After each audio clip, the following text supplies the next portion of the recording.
Hello, Year 4. Welcome to your geography class for week 29.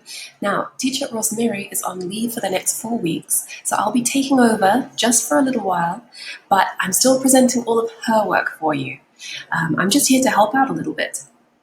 Your online assignments will still be the same that you've been doing recently, and today's topic, as you can see on my screen, is earthquakes. All right, so let's dive straight in. What are earthquakes? Exactly what it sounds like. The earth is shaking. Now, in your previous lessons, you've already learned about the layers of the earth, and you know that the outside layer of the earth is the crust. The crust is all broken up into pieces, and they move because of the convection currents in the mantle, the air. So earthquakes, here we are. Earthquakes are caused when the ground starts to shake. Now, do you think it is an up and down movement or a side to side movement? What do you think?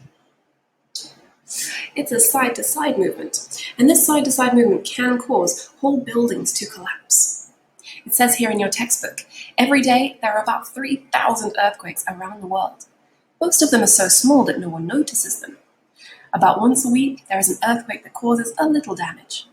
Every few months, there is an earthquake so big that it can make the ground shake violently. If you live somewhere like Tokyo, Japan, you'll experience earthquakes nearly every day, but only a few will be very, very dangerous earthquakes. Here's a picture from 1995 in Kobe, Japan, and there was an earthquake that was so strong that it killed 6,433 people and left more than 35,000 people injured and 300,000 people homeless because of the buildings falling down. So what causes earthquakes? As I said before, where the plates meet at a boundary, there will be pressure built up, and a sudden release of pressure is what causes an earthquake. Now, plate boundaries can meet in different ways. You can either have two plates that are coming towards each other and forces one underneath the other, or you can have plates that are moving apart from each other, or you can have plates that are moving side to side, sliding past each other. Now, if you do those movements with your hands, you will feel the bumps along your own fingers. You'll see that it's lumpy. Now, obviously, rocks will be more jaggedy and bumpy, and it will cause them to get stuck against each other. You try it. Slide your hands against each other, and you'll feel the lumps and bumps in your own fingers. The plates will get stuck together, and the pressure behind each plate will build and build and build until suddenly it's released, and that is what causes the land to start shaking. It's the same at the other plate boundaries as well. Here's a picture for you. The plates suddenly slip past each other, the land shakes violently, and it's a bit like a drawer which has stuck. That's a good example. You try to pull on the drawer, it's stuck, it's stuck, it's stuck, and suddenly it releases, and it will start to shake. All right, so let's have a look at this picture here. It's showing us the shock waves that are caused by the earthquake. The center or focus of the earthquake is underground. This is where there was the sudden release. And the center of the earthquake above, on the surface of the land, this is called the epicenter. And this is where the shaking will be felt most strongly.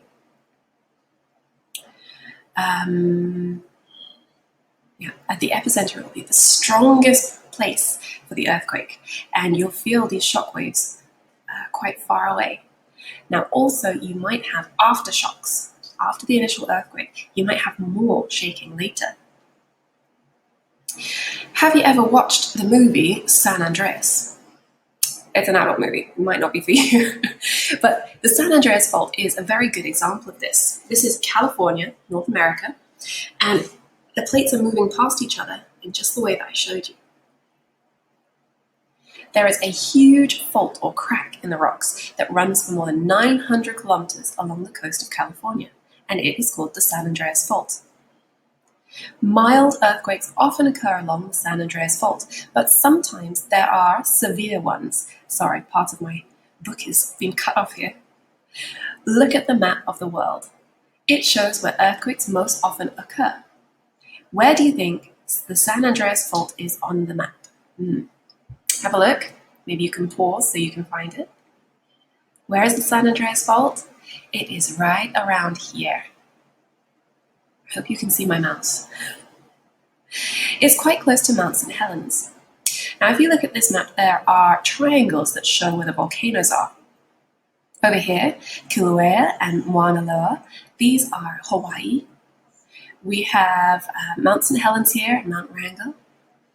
And you'll see that in most areas where you have earthquakes, you will also get volcanoes. They all happen along fault lines. So this map is showing where most earthquakes happen and some of the larger volcanoes. Now this ring around here, this is known as the Ring of Fire. We're talking about volcanoes next week. Did you know the world's longest earthquake was recorded in Alaska on the 21st of March 1964, and it lasted for 4 minutes? Can you imagine being inside your house, shaking away for 4 minutes? Oh my goodness. Is it finished yet? I'm feeling a bit sick. Oh. Okay, here is your work for today. This question from your textbook, page 41. Sorry, I'm feeling dizzy now from shaking so much. This question, teacher Rosemary has put on Schoology for you as a quiz. So you have 2 jobs to do today. Number 1, you need to make a mind map from the information that we've looked at on these 2 pages. And what do you think is the most important information here? Probably what an earthquake is. Why do we have earthquakes? And maybe you could add some facts about some interesting earthquakes. Maybe a serious one that lasted for quite a long time. It's up to you what you include in your mind map, but try and get all of the very important details. So as I said, you then have a quiz to do for this question too. You are going to write the answers in full sentences, please, and really think about the answers. So let's brainstorm some ideas. Imagine that earthquakes are quite common where you live. So luckily, here in Labuan, we don't have many earthquakes. But just imagine if we got earthquakes a lot. Write a plan for dealing with a severe earthquake, a very serious earthquake. And decide how you would, A, deal with the injured. Is the local hospital damaged? If you've ever been to Labuan Hospital, you'll know that it has quite low buildings and they're not really designed to cope with earthquakes. So say we had a very, very strong earthquake and the hospital was damaged. How would you deal with all the people who got hurt during an earthquake? Where would you send them? And how would you get help to them? So write a few ideas for this. For B, find shelter for the homeless. Because if there's a very strong earthquake, all the houses will fall down. People won't have anywhere to go. Where would you send them? C, deal with dangerous buildings. Again, in this earthquake, it's so strong, it's causing the buildings to collapse, but maybe only partly collapse.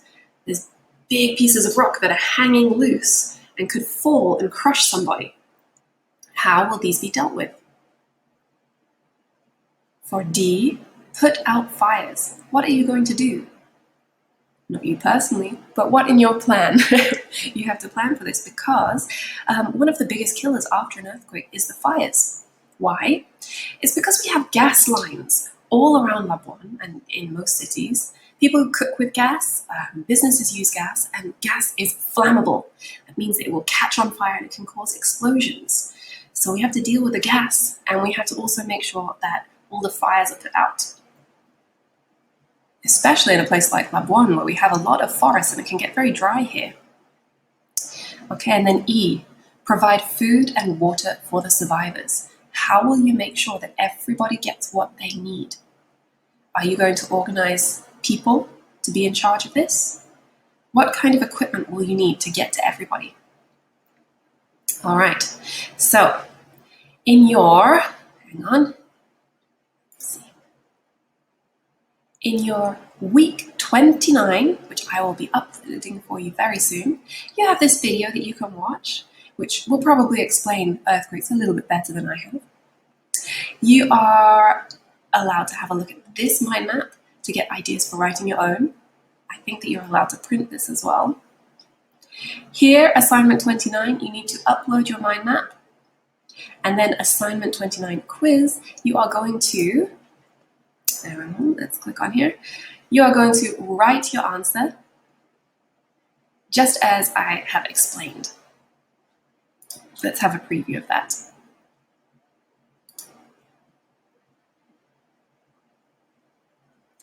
All right, so here's the question.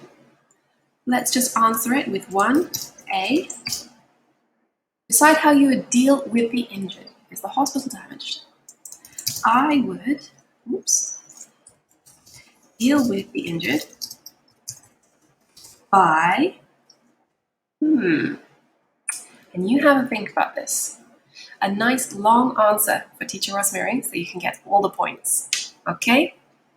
So as I said, for the next 4 weeks, I'll be giving you updates like this. I'm very sorry that I can't give you a one-to-one lesson or a synchronous online lesson. It's because it's clashing with my French classes. But I'm very eager to hear from you. I'll be having a look at your answers, but we'll be saving all of this work for Teacher Rosemary to mark when she comes back from leave. If you have any questions, you can write a message on my update, or you can send me a message to my inbox. All right? Let me know if you need help because I am very happy to do that. I think that's all for today. I've talked for 11 whole minutes. Well done if you've got to the end of the video. Hopefully see you soon. Stay safe and goodbye.